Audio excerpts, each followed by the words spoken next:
अस्सलाम वालेकुम YouTube family, कैसे हैं आप सब। उम्मीद करती हूँ कि आप सब खैरियत से होंगे। मैं भी अल्हम्दुलिल्लाह ठीक हूँ।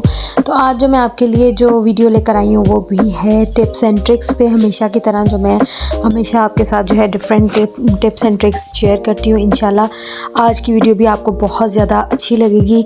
तो आपने वीडियो को एंड तक देखना है ताकि आपको जो है क्लियरली सब कुछ पता चल सके। और आपने मेरे चैनल को सब्सक्राइब नहीं किया तो चैनल को सब्सक्राइब कर लें, बेल आइकन को प्रेस कर। सबसे पहले मेरे पास है जी फ्रोज़न दूध, यानी मैं कोशिश यही करती हूँ कि मैं जो है वो दूध मंगवा लूँ 2 दिन का इकट्ठा, क्योंकि बार बार जाना भी प्रॉब्लम होता है। तो ये है कि 2-2 किलो के पैकेट जो हैं वो आ जाते हैं। एक मैं फ्रेश करवा देती हूँ, एक जो है वो मैं जो है फ्रीज़ कर देती हूँ। ये मैंने निकाला है और इसको जो है मैंने डीफ्रोस्ट होने के लिए रख दिया था। डीफ्रोस्ट होने के लिए ऑलमोस्ट 2 घंटे पहले रख दिया था। लेकिन इसकी भी आपको मैं एक टिप दूं, अगर आपको फ़ौरन चाहिए और आपके पास फ्रीज़ हुआ हुआ है तो आप पहले जो है पानी डालें और देन इसमें दूध डालें। मैं ऑलरेडी पानी मिक्स करती हूँ, इसलिए मैंने जो है 1 गिलास पानी इसमें डाल दिया। अगर आप चाह रहे हैं कि आप पानी ना डालें तो जो फ्रोज़न दूध है उसमें आप साथ जो है वो चम्मच लाजमी चलाएं, नहीं तो आपका दूध जो है वो नीचे लग जाएगा। अगर आप पानी मिक्स करते हैं तो इस तरह पहले पानी डाल लें, फिर आप दूध इसमें बॉयल होने रखें, आपका दूध जो है वो नीचे नहीं लगेगा। ये आपके लिए बहुत इंपॉर्टेंट टिप है।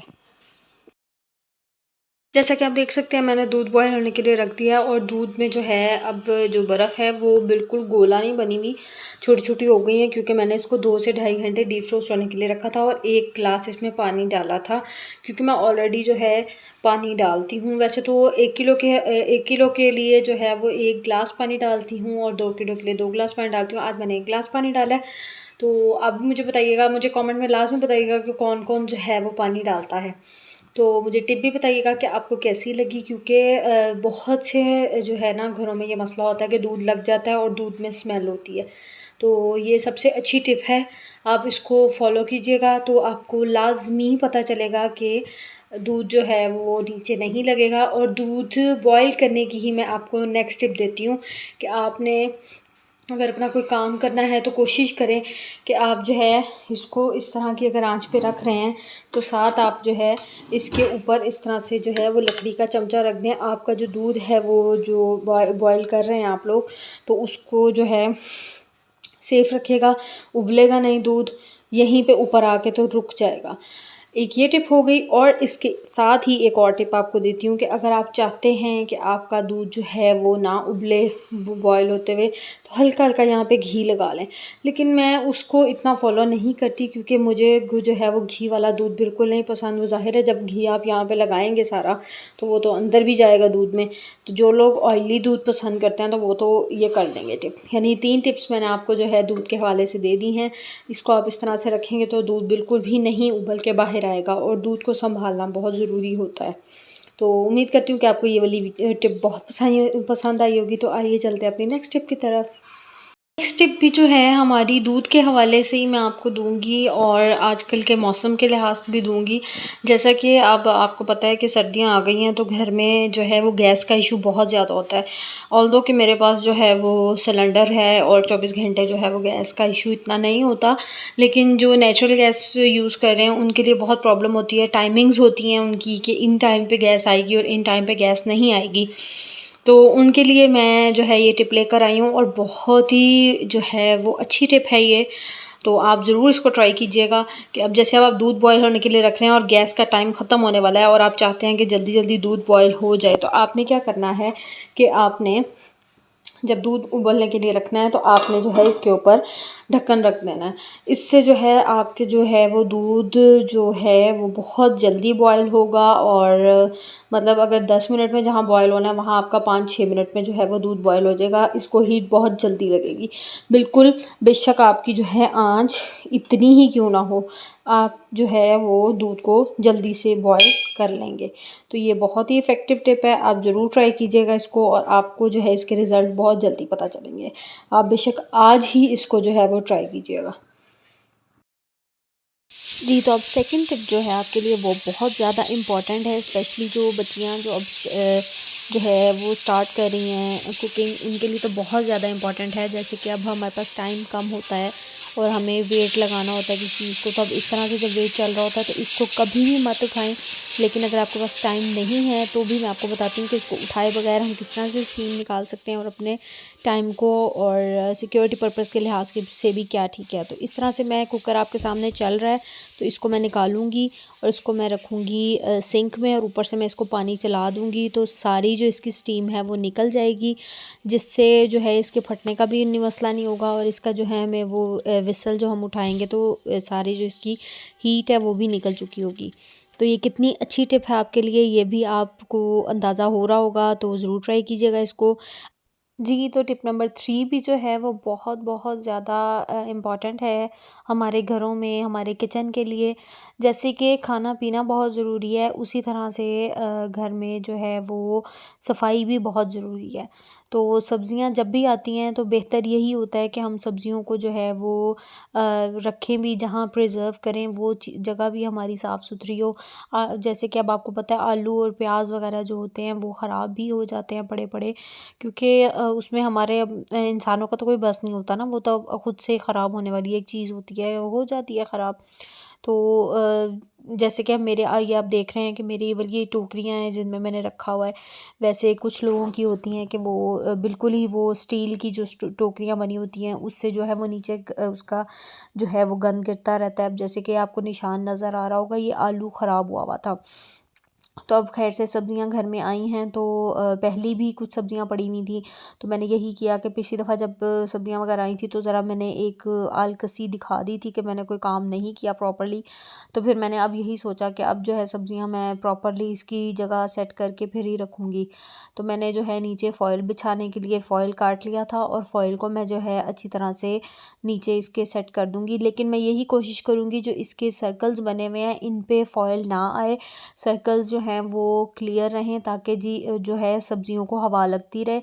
और कुछ प्याज तो ख़ैर मेरे पास एक ही बचा हुआ था पुराना, बाकी सब जो हैं अभी न्यू ही लेकर आए थे हस्बैंड, ख़रीद कर लाए थे। और बाकी आलू भी कुछ पड़े थे, कुछ लहसुन पड़े थे, वो सब मैंने निकाल लिए थे कि मैं पहले फ्रेश जो है वो उसको रखूँगी और आगे जो है वो पहले वाला रखूँगी।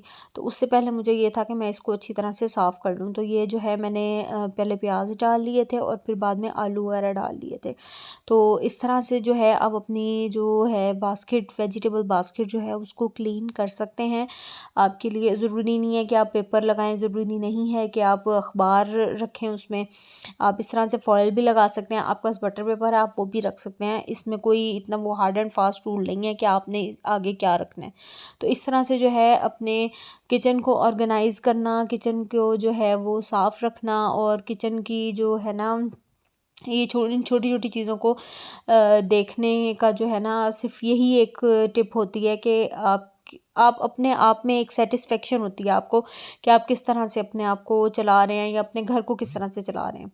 तो जो नई जो फ्रेश आए थे आलू वो मैंने रख के दिए पीछे करके, और जो दूसरे आलू थे वो मैं आगे रखूँगी ताकि वो जल्दी से पहले यूज़ हो जाए कि वो ख़राब ना हो। अगर एक भी मतलब सब्ज़ियों में भी ये चीज़ होती है कि अगर एक सब्ज़ी भी ख़राब हो जाती है ना, वो बाकी सब्ज़ियों को भी ख़राब करने की कोशिश उसकी होती है, मतलब हो जाती है ख़राब। मतलब जिसके साथ अगर ख़राब आलू है तो एक ख़राब आलू दूसरे सही आलू के साथ लगेगा, वो भी ख़राब हो जाएगा।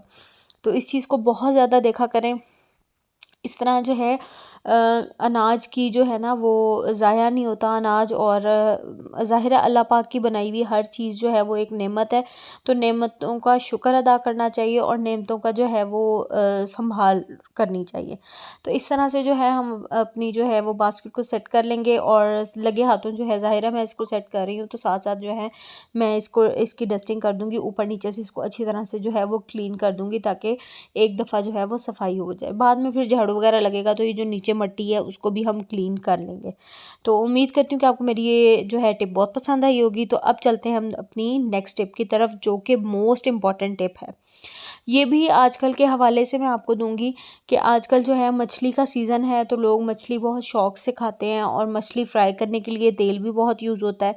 लेकिन अब उस तेल को यूज़ करके तो वो कर तो लेते हैं, लेकिन सबको ये टेंशन होती है कि ये ऑयल अब ज़्यादा ज़ाया हो जाएगा, इसको हम किस तरह से दोबारा यूटिलाइज़ कर सकते हैं। तो ये भी मैं आपको टिप बताती हूँ, क्योंकि आजकल बहुत ज़्यादा महंगा हुआ है घी। तो हम जो है जब फ्राई करते हैं मछली को, तो उसमें बहुत ज़्यादा स्मेल रह जाती है ऑयल में। तो उसकी स्मेल ख़त्म करने के लिए और उसको दोबारा यूटिलाइज़ करने के लिए हम क्या कर सकते हैं, हम क्या करेंगे, हम प्याज थोड़ा सा काट लेंगे। काट के तो अब हम तेल जो हमने गरम किया है उसी में, मछली वाले तेल में हम इस प्याज को डालेंगे और इतना ज़्यादा फ्राई करेंगे कि ये प्याज जो है वो जल जाए। जल जाएगा तो आप देख खुद भी आप नोटिस करेंगे। आप बेशक आज ही इस टिप टिप को जो है वो अप्लाई कीजिएगा। इसके जलने से ये होगा कि जितनी भी मछली की स्मेल होगी इस ऑयल में, ये बिल्कुल ख़त्म हो जाएगी। आप इसको दोबारा से यूटिलाइज़ कर सकते हैं। आप इसको खाने में यूज़ करें, या आप जो है पकोड़े फ्राई कर लें, आप चिप्स बना लें, आपने जो कुछ भी फ्राई करना है ना, आप बेझिझक होकर इसमें आप फ्राई कर सकते हैं। तो कितनी अच्छी टिप है ना, मतलब कि आपका पैसे भी ज़ाया नहीं होंगे, आपके टाइम भी जो है वो ज़ाया नहीं होगा, और मछली वाला जो तेल है वो भी ज़ाया नहीं होगा। तो बहुत अच्छी टिप है ये। आपने आज ही इसको ट्राई करना है और आपने मुझे लाज़मी बताना है, अपना फ़ीडबैक देना है और मुझे कमेंट में लाज़मी बताना है। तो इसी के बाद आपको मैं एक टिप दूंगी कि आप इस जो है ऑयल को सिक्योर कैसे कर सकते हैं, मतलब सेव कैसे कर सकते हैं। मैंने एक कमंडर रखा हुआ है, मैं उसमें इसको जो है वो स्टेनर से स्टेन करूँगी और वो मैं इसको सेव कर लूँगी। तो आप भी इस तरह से सेव कर सकते हैं। तो उम्मीद करती हूँ कि आपको मेरी ये जो है वीडियो बहुत ज़्यादा पसंद आई होगी। तो आपने लाजमी लाइक कमेंट करके मुझे बताना है कि आपको ये टिप्स एंड ट्रिक्स कैसी लगी। और आपने अगर अभी तक मेरे चैनल को सब्सक्राइब नहीं किया तो चैनल को सब्सक्राइब कर लें, वो भी बेल आइकन के साथ, ताकि आगे भी अच्छी से अच्छी वीडियोस आपको जो है वो मिलती रहें। इंशाल्लाह आगे जो है मैं वेजिटेबल्स के बारे में वीडियो लगाने वाली हूँ, तो आपने वो भी ज़रूर देखनी है। तो अभी तक के लिए अल्लाह हाफ़िज़।